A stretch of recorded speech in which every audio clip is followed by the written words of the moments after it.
আসসালামু আলাইকুম প্রিয় দর্শক, চ্যানেল আই সংবাদে স্বাগত। আপনাদের সঙ্গে আছি আমি সামির হোসেন। বিস্তারিত সংবাদের শুরুতেই জানিয়ে দিচ্ছি ফ্রেশ প্রিমিয়াম টি সংবাদ শিরোনামগুলো। হামাস গাজায় যুদ্ধবিরতির প্রস্তাব মেনে নিলেও রাফায় ইসরায়েলের স্থল অভিযানের ঘোষণা, প্রাণ ভয়ে এলাকা ছাড়ছেন ফিলিস্তিনিরা। সৌদি আরবে পবিত্র হজের কার্যক্রম শুরু, বাংলাদেশি অনেকের ভিসা প্রক্রিয়া শেষ করতে পারেনি বেশ কয়েকটি বেসরকারি এজেন্সি। এবং মালয়েশিয়ায় প্রকৃতি ও জীবন ক্লাবের যাত্রা শুরু, ভবিষ্যৎ প্রজন্মের জন্য বাসযোগ্য ধরিত্রী বিনির্মাণে সবুজায়নে এগিয়ে আসার আহ্বান।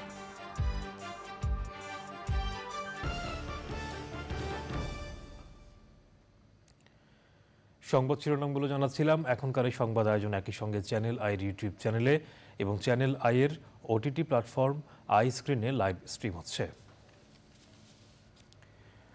এবার বিস্তারিত। গাজায় যুদ্ধবিরতির প্রস্তাব মেনে নিয়েছে হামাস। সংগঠনের নেতা ইসমাইল হানিয়া মিশর ও কাতারের মধ্যস্থতায় এই প্রস্তাব মেনে নেয়ার কথা জানিয়েছেন। তবে যুদ্ধবিরতির প্রস্তাব দাবি পূরণ হয়নি বলে জানিয়েছেন ইসরায়েল। রাফায় স্থল অভিযান চালানোর ঘোষণা দিয়েছেন ইসরায়েলি প্রধানমন্ত্রী বেনিয়ামিন নেতানিয়াহু। রাফার একাংশ খালি করে দিতে ফিলিস্তিনিদের নির্দেশ দিয়েছে ইসরায়েলের প্রতিরক্ষা বাহিনী। প্রাণভয় এলাকা ছাড়ছেন ফিলিস্তিনিরা। গাজায় যুদ্ধ শুরুর পর প্রথম ইসরায়েলে অস্ত্র সরবরাহ স্থগিত করেছে যুক্তরাষ্ট্র। মাহফুজুল হাসানের রিপোর্ট। রাফা শহরে সীমিত পরিসরের অভিযান শুরুর আগে সেখানকার কয়েকটি অংশের 1 লাখ ফিলিস্তিনিকে অন্যত্র চলে যেতে বলেছে ইসরায়েলি সেনারা। আরবি ভাষায় খুদে বার্তা পাঠিয়ে, টেলিফোনে এবং যুদ্ধবিমান থেকে লিফলেট ফেলে রাফার বাসিন্দাদের শহরটির আল মাওয়াসি বা খান ইউনিসের দিকে সরে যেতে নির্দেশ দিয়েছে ইসরায়েল। ইসরায়েলি সামরিক বাহিনী রাফার পূর্বাঞ্চলে 20 কিলোমিটার দূরের একটি এলাকাকে সম্প্রসারিত মানবিক অঞ্চল বলে অভিহিত করে সেখানে ফিলিস্তিনিদের চলে যেতে বলেছে।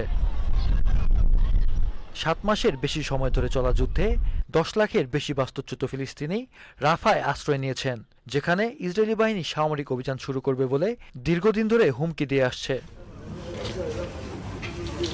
রোববার সন্ধ্যা থেকে সোমবার ভোরের মধ্যে ইসরায়েলি বাহিনী দক্ষিণাঞ্চলীয় এই শহরের 11টি বাড়িতে হামলা চালিয়েছে। হামলায় বহু ফিলিস্তিনি নিহত, আহত এবং ধ্বংসস্তূপের নিচে নিখোঁজ হয়েছেন। গাজায় ইসরায়েলি বাহিনীর অভিযান শুরুর পর এই প্রথম ইসরায়েলে অস্ত্র সরবরাহ স্থগিত করেছে যুক্তরাষ্ট্র। সর্বশেষ অস্ত্র গোলাবারুদের যে চালানটি পাঠানোর কথা ছিল সেটি আপাতত পাঠানো হচ্ছে না বলে ইসরায়েলকে জানিয়েছে Washington. Mahfuzul Hasan, channel I. পবিত্র হজের কার্যক্রম শুরু হয়েছে। বিশ্বের বিভিন্ন দেশ থেকে আসা হাজিদের বরণে প্রস্তুত সৌদি সরকার।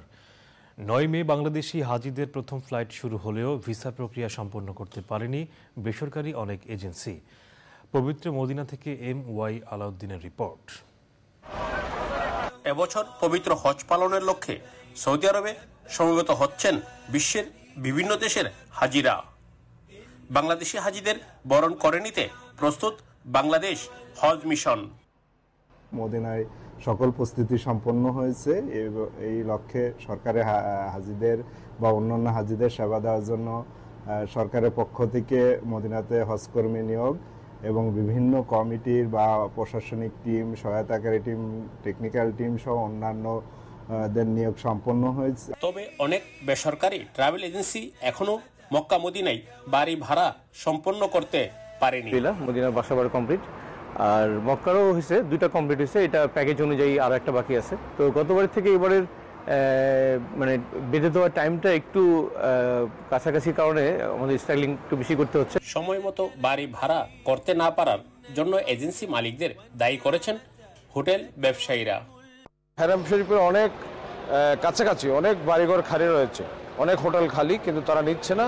তারা শুধু দাম কষাকষি করছে, তারা দামের জন্য অপেক্ষা করছে। বাংলাদেশ থেকে আগত মোয়াল্লেম বা এজেন্সি মালিকগুলা এখনো মিসফালাতে অনেক ঘোরাঘুরি করছে তারা কমের জন্য। অলরেডি এই বছর অনেক কমই হোটেলগুলো ছাড়া হইতেছে।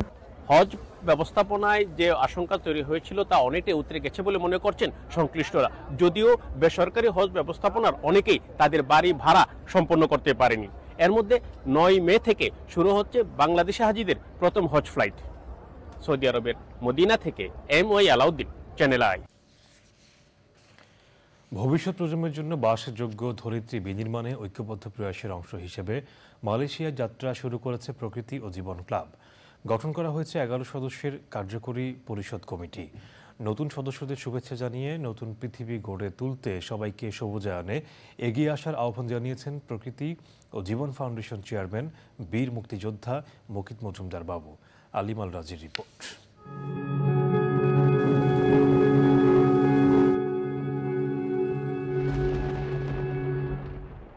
জলবায়ু অভিঘাত মোকাবেলা ও প্রাণ প্রকৃতি রক্ষায় যুগেরও অধিক সময় ধরে কাজ করে যাচ্ছে প্রকৃতি ও জীবন ফাউন্ডেশন। প্রকৃতি রক্ষার দায়বদ্ধতা থেকে সবুজ দেশ গড়তে সাধারণ মানুষকে যুক্ত করে পরবর্তীতে সারা দেশে গঠন করা হয় প্রকৃতি ও জীবন ক্লাব। তবে দেশের গণ্ডি পেরিয়ে গত বছর সংযুক্ত আরব আমিরাতে যাত্রা শুরু করে ক্লাবটি। এরই অংশ হিসেবে বিশ্বব্যাপী ক্লাবের কার্যক্রম ছড়িয়ে দিতে মালয়েশিয়াতেও যাত্রা শুরু করল প্রকৃতি ও জীবন ক্লাব। জুম মিটিংয়ে অংশ নিয়ে সদস্যদের অভিনন্দন জানিয়ে সবুজ পৃথিবী গড়তে বিভিন্ন দিক নির্দেশনা দেন প্রকৃতি ও জীবন ফাউন্ডেশন চেয়ারম্যান বীর মুক্তিযোদ্ধা মুকিত মজুমদার বাবু। সে সময় ক্লাবের কেন্দ্রীয় সদস্যরা অংশ নেন। প্রকৃতি জীবন ক্লাব মালয়েশিয়া শাখার গঠন উপলক্ষে উপস্থিত সবাইকে শুভেচ্ছা জানাচ্ছি। নানান ধরনের কর্মসূচির মাধ্যমে মানুষের মাঝে সচেতনতা সৃষ্টি করা এবং নিজেরা ক্লাবের পক্ষ থেকে নানান ধরনের কাজ করাই হচ্ছে আমাদের মূল উদ্দেশ্য।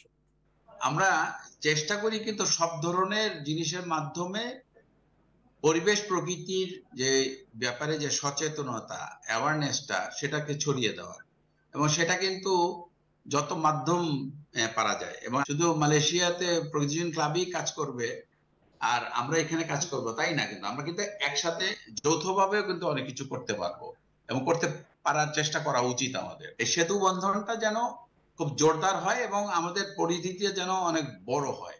কুয়ালালামপুরের একটি রেস্টুরেন্টে সভায় ক্লাবের প্রতিনিধিরা কার্বন নিঃসরণ কমানোর পাশাপাশি সবুজায়নে কার্যকর ভূমিকা পালনের প্রত্যয় ব্যক্ত করেন।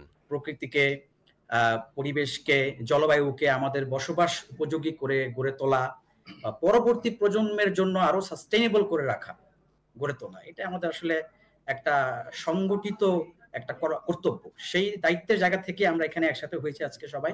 নিজেদের অস্তিত্ব রক্ষার প্রশ্নে পরিবেশ প্রতিবেশ রক্ষার কার্যক্রম আরও বিস্তৃত করার আহ্বান জানিয়েছেন প্রকৃতি বন্ধু বীর মুক্তিযোদ্ধা মুকিত মজুমদার বাবু। এটা একটা মাধ্যম, এই প্রকৃতি জীবন ক্লাব, যার মাধ্যমে কিন্তু ওনারা দেশের জন্য কাজ করতে পারেন বাইরের থেকেই, এবং সেই কাজটি আমি মনে করি সহজ হয়ে যাবে প্রকৃতি জীবন ক্লাবের মাধ্যমে। ওনারা যখন ওখান থেকে দেশের নানা কর্মকাণ্ডে জড়িত হবেন, এখানে আমাদের কিন্তু পরিবেশ প্রকৃতি বলি, অন্যান্য নানা ধরনের যে সমস্যা আছে আমাদের বাংলাদেশে, আমরা কিন্তু অনেক সমস্যায় জর্জরিত।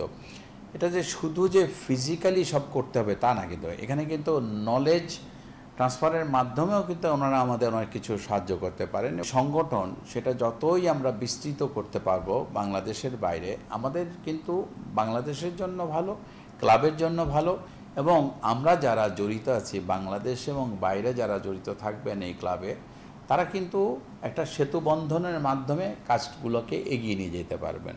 এবং বাংলাদেশের জন্য কিন্তু এই জিনিসটা খুবই দরকার। এই কারণেই দরকার যে আমরা যত বেশি এই আমাদের হাতগুলোকে এক করতে পারবো, মাথাগুলোকে এক করতে পারবো, তত কিন্তু বাংলাদেশের জন্য ভালো। একটা এমন একটা প্ল্যাটফর্ম, যে প্ল্যাটফর্মে আমি বলবো যে যত বেশি সবাই জড়িত হবে তত কিন্তু উপকৃত হবে দেশ, উপকৃত হবে আমাদের মানুষগুলো, উপকৃত হবে আমাদের ভবিষ্যৎ প্রজন্ম, এবং এই দেশটা তাতে ভালো থাকবে। সামাজিক দায়বদ্ধতায় 2022 সাল থেকেই পরিবেশ প্রকৃতি সংরক্ষণের পাশাপাশি আর্তমানবতার সেবায় নিরলস কাজ করে যাচ্ছে প্রকৃতি ও জীবন ক্লাব। আলিমাল রাজি, প্রকৃতি ও জীবন ডেস্ক, চ্যানেল আই। সংবাদের রিপোর্ট জানিয়েছি বিরতি, আর বিরতির পর জানিয়ে ফিরছি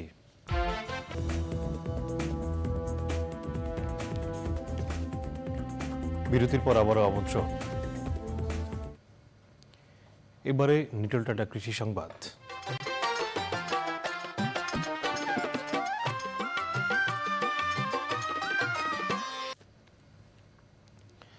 গাইবান্ধা 4 উপজেলার চরাঞ্চলে এবার ভুট্টার ব্যাপক আবাদ হয়েছে।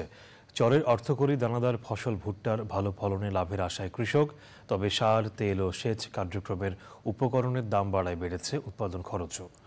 গাইবান্ধা থেকে ফারুক হোসেনের পাঠানো তথ্য ভিডিও চিত্রে সুদীপ্তা মাহমুদের রিপোর্ট। গাইবান্ধার সুন্দরগঞ্জ, ফুলছড়ি, সাঘাটা ও সদর উপজেলার চরাঞ্চলে প্রচুর পরিমাণে ভুট্টার আবাদ হয়েছে। তিস্তা, ব্রহ্মপুত্র, ঘাঘট, যমুনা নদীর ধুধু বালু চরে সারি সারি ভুট্টার মাঠ চোখে পড়ে। এরই মধ্যে ভুট্টার থোর এসেছে। মহাজাদু আছে, টাইগার আছে, পাইনেল আছে, অনেক জাতের ভুট্টা হচ্ছে। ফলন মনে করেন কিছুটা হলেও বাড়ছে, 2-1 মণ বাড়ছে আগের চাও। জাত মোটামুটি এটা ভালোই। এই কয় বছর এই বছর ফলন মনে হয় আশা করি বেশি হবে, তাতে লাভবান বেশি হবো। প্রথম গাড়ার পর যখন জ্বালা বাড়ায় ওই টাইমে একবার স্প্রে করতে হয়। আবার যখন মনে করেন যে একাড হয়ে যায় তখন ওই কলকিত ধরে, কলকিত 2-3 বার স্প্রে করা লাগে। চরাঞ্চলে বিঘা প্রতি 15 থেকে 20 হাজার টাকা খরচ করে 35 থেকে 40 মণ পর্যন্ত ফলন পাওয়া যায়। বাজারে প্রতি মণ দানাদার ভুট্টা 1000 টাকায় বিক্রি হলে বিঘা প্রতি 20 থেকে 25 হাজার টাকা আয় হবে কৃষকের। 55 কেজি পুনস্ত নামে শতকে। আমি কয়েক বছর ধরে ভুট্টা আবাদ করি, পরে 17-18 বছর ধরে। এতে আমি অনেক টাকা ইনকাম করছি, আমাদের জায়গার মানুষও অনেক টাকা ইনকাম করছে। আমরা এটা ভুট্টাতে আমরা খুবই খুশির মধ্যে আছি, আনন্দের মধ্যে আছি। জেলায় এবছর 1761 হেক্টর জমিতে ভুট্টা চাষ হয়েছে। হেক্টর প্রতি গড় ফলন এসেছে 10 থেকে 12 metric ton. Sudipta Mahmud, channel I. এবারে প্রকৃতি সংবাদ।